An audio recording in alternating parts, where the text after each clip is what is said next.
Mükemmelliğe ulaştığınızı hiç düşündünüz mü? O, tamam işte oldu dediğiniz anı. Peki ya size 4. yüzyıldan bir filozofun çıkıp gerçek mükemmelliğin asla ulaşılamayacak bir hedef, bitmek bilmeyen bir yolculuk olduğunu söylediğini anlatsam? Bugün Nissalı Gregor'un bu kışkırtıcı fikrine ve binlerce yıl sonra bile neden hala bu kadar önemli olduğuna birlikte bakacağız. İşte bütün meselenin özü bu soruda gizli aslında. Mükemmellik bir varış noktası mı yoksa sürekli devam eden bir yolculuk mu? Nissalı Gregor'a göre bu soruya vereceğimiz cevap hayata bakışımızı kökünden değiştirebilir. Gelin bu sorunun izini sürelim. Gregor'un o derin düşüncelerine dalmadan önce o düşüncelerin hangi ortamda doğduğunu anlamamız lazım.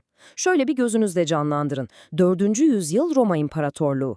Yani fikirlerin kılıç kadar keskin olduğu, inançla siyasetin birbirine girdiği inanılmaz çalkantılı bir dönem. Ve Gregor, o aslında bir savaşçı falan değildi. Bir alimdi, bir düşünürdü. Ama yaşadığı çağ onu felsefesini savunmak için bir savaşçı olmaya zorladı. Abisi tarafından kendi isteği dışında Nissa piskoposu olarak atandığında kendini bir anda o fırtınanın tam ortasında buldu. Sadece birkaç yıla sığan şu olayların yoğunluğuna bir bakın. İsteği dışında bir göreve atanıyor, siyasi rakipleri tarafından akla hayale gelmedik şeylerle suçlanıyor, görevden alınıp sürgüne gönderiliyor ve ancak bir imparatorun ölümüyle görevine geri dönebiliyor. Yani bu bir filozof için öyle sadece akademik bir tartışma falan değil, kelimenin tam anlamıyla bir hayatta kalma mücadelesiydi. İşte onun felsefesi tam da bu ateşin içinde dövüldü. Peki, neydi bu mücadelenin merkezindeki felsefi ayrım? İşte buydu. Bir yanda Tanrı'nın farklı tezahürlerinin eşit ve özdeş olduğunu savunan Ortodoks teslis görüşü, diğer yandaysa oğlun baba tarafından yaratıldığını ve dolayısıyla ona tabi olduğunu iddia eden Ariusçuluk. Bu, inanın bana, sadece soyut bir fikir ayrılığı değildi. Bu, koca Roma İmparatorluğu'nun ruhu için verilen bir savaştı. Peki, bu kadar çalkantılı bir dünya, Gregor'un insan doğasına bakışını nasıl şekillendirmiş olabilir? Onun felsefesinin temeline indiğimizde, insan olmanın anlamına dair çok radikal bir fikirle karşılaşıyoruz. Gregor diyor ki, insan aslında bir paradokstur. Bir yanımızla, yani maddesel bedenimizle, bu dünyaya, toprağa bağlıyız, sonluyuz. Ama diğer yanımızla, yani ruhumuzla, ilahi olana, sonsuzluğa uzanma potansiyelimiz var. Bizler hem toprağa kök salmışız, hem de yıldızlara uzanabilecek bir kapasiteye sahibiz. Ve Gregor'a göre bu sonsuz potansiyele ulaşmanın adeta bir haritası var. İnsan hayatını 3 farklı yolda görüyor. Birincisi, sadece temel içgüdülere odaklanan bedensel yaşam. İkincisi, erdemle arzular arasında gidip geldiğimiz hayvani yaşam. Ve en nihayetinde, bilinçli bir seçimle ulaştığımız ruhani yaşam. Ama dikkat, bu bir varış noktası değil, bir tırmanışın ta kendisi. İnsan doğasını bu şekilde tanımladıktan sonra Gregor gözünü döneminin en büyük teolojik düğümüne çeviriyor. Tanrı nasıl hem bir hem de üç olabilirdi? Teslis gizemine getirdiği çözüm felsefe tarihini resmen değiştirecekti. Çözüm için ilk anahtar kelimesi ousia. Bu, Tanrı'nın temel tözü, paylaşılan tek ilahi özü demek. Yani Tanrı'nın ne olduğu sorusunun cevabı. Birliğin temeli işte bu. Hemen ardından ikinci anahtar kelime geliyor, hypostasis.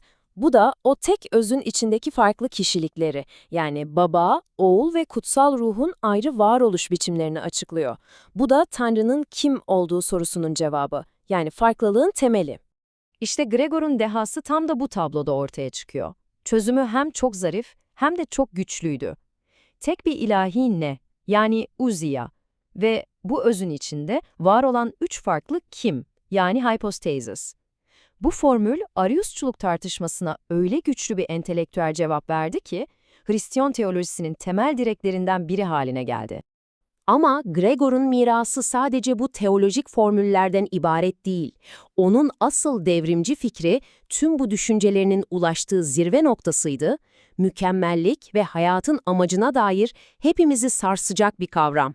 Bu kavrama epiktesis adını verdi. Ne demek bu? Şu demek, hayatın amacı Tanrı'ya doğru sürekli, hiç bitmeyen bir ruhani ilerlemedir.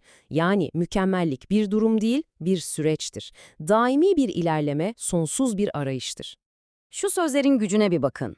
Hakiki kusursuzluk asla durağan değildir diyor. Yani mükemmellik bir yere varıp orada kalmak değildir. Tam aksine her zaman daha iyi olmaya doğru ilerleyen bir doğası vardır. Mükemmelliğin bir sınırı yoktur. Bu sonsuz yolculuğu açıklamak için harika bir metafor kullanıyor. Musa'nın Sina Dağı'na tırmanışı. Biliyorsunuz, Musa dağa tırmandıkça Tanrı'nın gizemine yaklaştı ama ona hiçbir zaman tam olarak ulaşamadı. İşte insan ruhunun yolculuğu da böyledir. Tanrı'nın o sonsuz gizemine doğru bitmeyen bir yükseliş. Peki fikirleri bu kadar devrimci olan bu filozof nasıl oldu da yüzyıllarca neredeyse unutulmaya yüz tuttu? Ve bugün bizim için mirası ne anlama geliyor?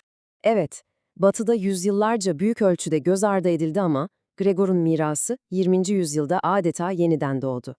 Ve onu sadece Hristiyan mistisizminin kurucularından biri olarak değil, aynı zamanda fikirleri kişisel gelişimden varoluşsal felsefeye kadar pek çok alanda yankı bulan modern bir düşünür olarak yeniden keşfettik.